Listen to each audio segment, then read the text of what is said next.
Well, hey, I didn't see you there. Welcome back. Welcome back. It's been a while, and good to see you.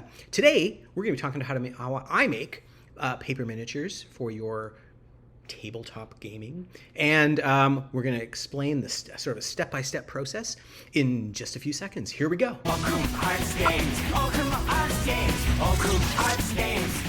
Hoorah! Whee! Boom, and we're back. Wow, that always startles me. But I'm glad you're here. Yes, how are paper miniatures made? It's kind of like learning how hot dogs are made. You want to learn? You want to know? I want to know what's in the hot dogs? Maybe you do. But it all comes. I just finished making 101 paper miniatures for a set called the Starborg Omnibus. Now, Starborg is a really great rule set using Morkborg and mashing it with Star Wars, written by J.P. Couvert and Kyle Latino. It's an amazing game. Check out Kyle's writing and JP's art in this book. It's great. It's well written. It's clear. It's full of love for the material, and it's inspiring. So inspiring that I asked JP if I could make some miniatures and some stuff for it. So I made two third-party zines myself. One of them being the expanded character options, which allows galactic species and some more classes to the game. And I also made from that, because someone said, "Can we get some paper miniatures out of that art?" Yeah. From those two books, I was able to get about 4 pages of miniatures, which was quite a bit. That was like 48 miniatures. And I was like, I've got more art. So I made more. And with the zines, I was able to make more miniatures. And then I filled in a couple of gaps. And Viola, I had 101 miniatures. I thought it was going to be 100 when I started out, but I miscounted. There's 101. 101 seems kind of impressive, kind of excessive.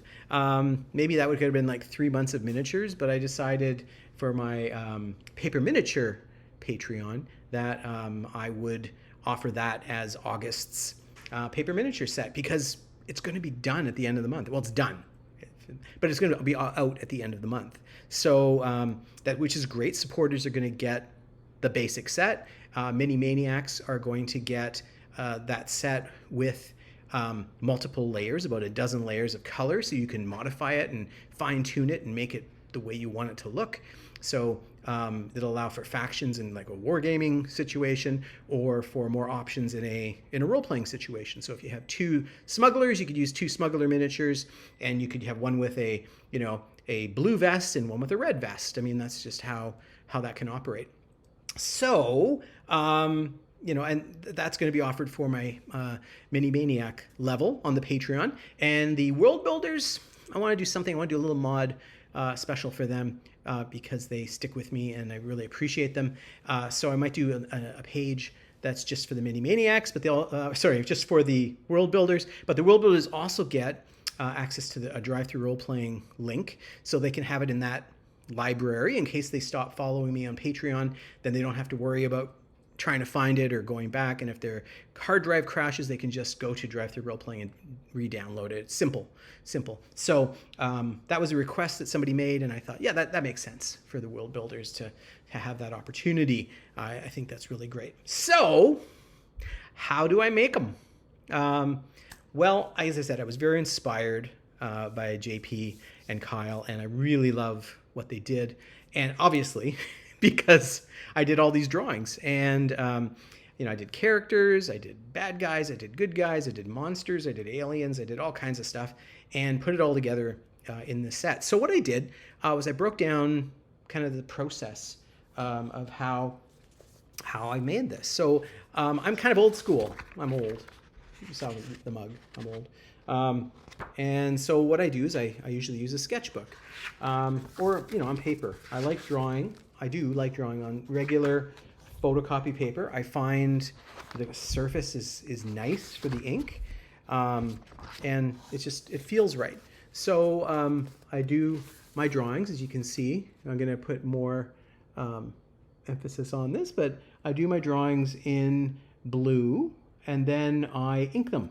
And what do I ink them with? Well, let me show you first. First, what I do is I like to use, I used to have like regular pencils that were blue, but I would like to use these Pentel mechanical pencils.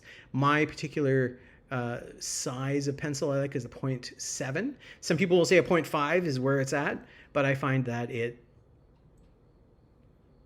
snaps too easy. So I use a 0.7 generally. So my drawing is usually, the blue is mechanical pencil.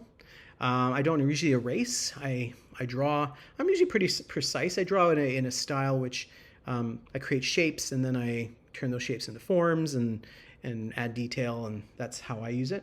And then what I do is I ink it. So for many years here, I've been using these Staedtler fine liners that I got at Staples of all places. I find that they last long and generally are pretty consistent. They make a good line. I was going for a very Tintin kind of style for a while, so I found that my lines, I wanted them to be fairly uniform, but have some line weight to kind of, make it three-dimensional. And I was just getting kind of bored with that. And then when I did this set, I rediscovered my Tombos. Oh my gosh, the Tombos. I had two of them in a backpack. One is it's a little going on me, but the other one was great. So then I had a coupon for Michaels, and I got two more. So I haven't even opened them. So yes, very excited about using those, and I've been using them in other sets as well now. And I don't know, I just love drawing with them. It has a really great feel. So the first step, obviously, then is drawing in blue pencil. Okay, so I sketch out the image, and then I ink it. The second step is the ink. And I try to give it some line weight. I try to make it kind of interesting. I don't like it to be a homogeneous line. I like the line to be descriptive in some way. Some sets more than others. In this set, it's a little bit more loose than other sets I've done, ink-wise. And that's why it's gone so quickly. I think it's because I just have this freedom to not be as tight in style. So 1, drawing with blue pencil. 2, inking. 3, scanning.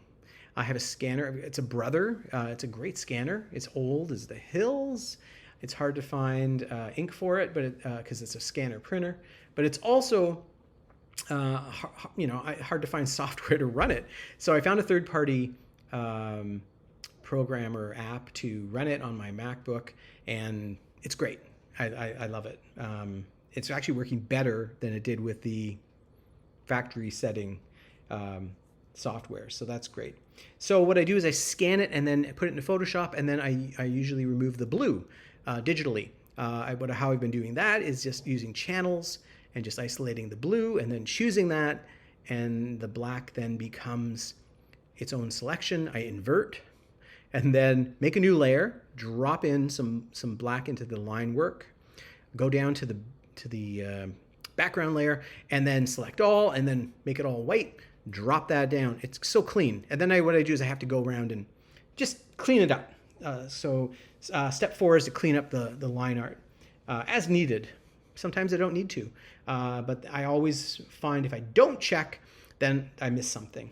Step 5 is to color it digitally. Now, I've been using Photoshop, but people have used other programs, but I generally use Photoshop just because I have it available, and I know I've been using it for, on a daily basis for almost 25 years now. So I usually use that. Step 6, I do a layout page. I have a generic page with bases that are already pre-made. I just sometimes have to, cut and paste some bases in, so I have bigger bases or smaller bases, and they're generally 25 millimeters for regular miniature and 50 millimeters for big miniatures. I've had some that have been bigger, but my current bases that I have from Litko, I have 25 millimeter and 50 millimeter. So that's what I have. So after I lay it out and do a black outline, because I prefer a black outline, Some people like to have it, so I have it white around the figure. So I've provided a layer which is basically a no border line art. So that's been helpful for a lot of people that really want that. And that's how I do the color options now. So that doesn't always just rely on a black outline. I prefer a black outline. I think the miniatures look better on the table, but some people want that light, outline, that's fine. That's great. I then draw the backs digitally in Photoshop. I will use a tablet sometimes, but I've just generally been using the mouse on the laptop. I found that's been quicker, and I'm not very good with a stylus and my Wacom tablet. It's slippy, it doesn't feel right, so I just use the mouse. It's just faster. I can blare through it, and it feels better. My friend Jess from Trash Mob Minis always says draw the butts. So drawing the back's important to me for immersion. I know some people like to just draw the fronts and just have a blank back or a gray back or whatever. But we're here. Let's do this. Okay. So I want to know if my miniatures are coming or going, and I think it looks better on the table. And so I take making paper miniatures very seriously. So that sixth step of doing layouts and drawing the backs is really important to me. I think that's kind of what sets a lot of paper miniatures apart from other paper miniatures. I see some wonderful paper miniatures out there that have great art, but they don't have backs, and it's like, well, I'm just not going to get it. I'm just not going to buy it. Step 7, print it. You print it out, and generally I've got a set here from another set. It prints out, and then you score this. So you score the red line with what? You say, well, I generally use a metal ruler. A metal ruler. Here we go. And a X-Acto knife. I've heard X-Acto knives called everything from scalpels to whatever. So I generally use a fresh blade every 2 to 4 sets as needed. So about every 48, pages or so, or not pages, but miniatures or so. I usually try and replace the blade, but sometimes it goes a long way. After I've scored everything on the red line, step 8 is to fold it carefully, okay, so that it's a nice V shape, and then I glue, and I generally use a glue stick. I find that the ooh-hoo sticks tend to work well. Because they're not as moist. I don't like that word moist. I don't know. Don't like it. But it's not, I find it doesn't make the ink bleed, for one thing, and it doesn't warp the paper. So it keeps it dries fairly flat, which is important. I want your miniatures to be flat. So then, after step 8, after it's folded and glued, you got to wait. Step 9 is wait. You got to wait for the glue to dry. That's really important. If you start cutting while the glue is still wet, what do you think is going to happen? That's right. The paper is going to disintegrate because it's wet. So as you're cutting it, if you have any hook on that blade, if it's not totally sharp, it's going to rip your paper and it's just going to ruin it. And I've done that. I mean, sometimes you can fix it up, but 90% of the time you got to reprint it. All right. So you got to be careful. You just take your time. So what I do generally is I like to do the printing and the cutting and folding and gluing in the evening. The next day or the next evening, 24 hours later, I would say even after about maybe 2 to 3 hours later, it should be dry enough to cut. And so then you cut out the individual miniatures.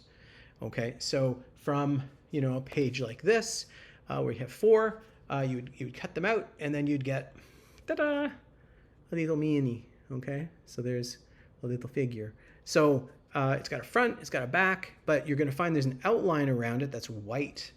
Okay, so the last step, or step 11, is to use a brush marker. So here's a brush marker I picked up at the grocery store. which I quite like. It's got a brush on one end, okay, which is really nice, and then it's got a finer brush on the other end, okay, and they both work really well. I find that I like to use the big one because I find it doesn't get out of my hand and make a big black mark across the miniature. So if I fear that, I will as I'm, inking the edge with the marker, I will often use the back, or to be the one I see, because if it does go down, it might cover some of the back, and that might be fixable, or might not be as noticeable as if I take out the front. Okay, so that's generally what I do, and then I have a figure that's kind of like this, and then I put him in a base, and there you go. Here's the base. Okay, and you just have to do that 101 times, and that's that. This is what it looks like when you have 101 paper miniatures in a set. That's pretty much maxed out my bases. So thank you, Litko. You do make fine paper miniature bases, but not everybody's going to be able to buy them, and I didn't use them for years. What I generally do, or did, and I still have a lot of these, is I get foam core. Okay, so a little bit of foam core, and then I cut a little square, make little squares, which are about 25 millimeters or 1 inch, and make a whole bunch of these, and then I score the middle. Okay, so I just score it. I cut through the top paper and the foam, but I leave the bottom, okay, uncut. And then I fold it open like this. Okay, I'll show you. It works. And then you put the little figure in. Okay, you put the little figure in there, and it kind of snaps back and holds them in there. He's not going anywhere. Right? Oh, hey, I'm upside down in my bat. Okay, it's great. Okay, so it works very well. This costs next to nothing, because the big sheet of black foam core that I got for $1. So I can get hundreds of bases off of one sheet. You might only have to buy one sheet, and just use that. I've used white foam core for winter bases. I generally use the plain black foam core though. It's just simple. Keep it simple. So that's pretty much it. That's the secret behind how I make paper miniatures. I know a lot of other artists, you like to do them digitally from scratch that way, and that's awesome. I kind of wish I didn't have a huge pile of paper in my studio, taking up space. I want to kind of put it in a box somewhere, but I'm afraid I don't want to wreck the pages. I kind of don't even want to keep the pages. But at the same time, I know it's important to keep them. Somebody said sell the pages. Well, some of the pages are really like doodles, and that I cleaned up on digitally. So I can't imagine anybody wanting that.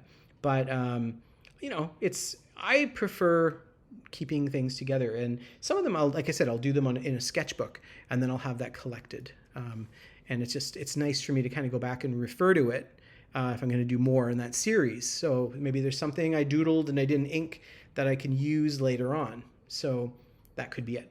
But anyway, I hope that explains some of the things, and maybe it's a little more interesting for you, maybe not. But I kind of think it's paper miniatures have a lot to offer. They're cheap, they're affordable. If something bad happens to them, you can just print off some more, and you have more.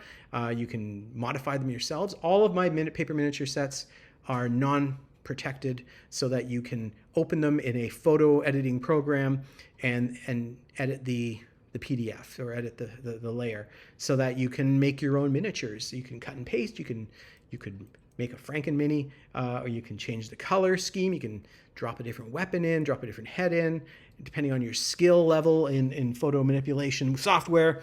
But I think that's part of the craft and part of the fun of paper miniatures. And that's what got me interested in paper miniatures all those years ago, around the turn of the century, the turn of the millennia, when I discovered them. Yeah, that's the technique that I use. That's how I like to put it together. If you have any questions or if you have any comments on the process, put some comments down in the comment section. I'd love to hear from you. If you have any other ideas for what you want to see on for videos, let me know. Maybe there's something I can cover or a question I can answer that might be of some assistance to you and make you feel better and sleep better at night. Okay. So anyway, also don't forget to take a look at the Patreon, the Paper Miniature Patreon, which is available. The link is down below. I also have the Paper Miniature Patreon and I have the Zine Patreon. So if you're interested in game material, the Zine Patreon is going to get that for you. And if you're interested in paper miniatures for all kinds of genres, not just fantasy, I do science fiction, pulp, you name it. I make it. So follow that. See what you can find. Go to the website and look around. There's a lot of freebies, especially in the archive section. So take a look because you can get hundreds of miniatures for free from my Patreon website just for visiting it. You don't have to do anything or sign up just to get some of those free minis. Just go take a look. It's in a book or it's on the internet. Anyway, that's it for me. Thanks for sticking around, and I'll see you next time. Toodaloo.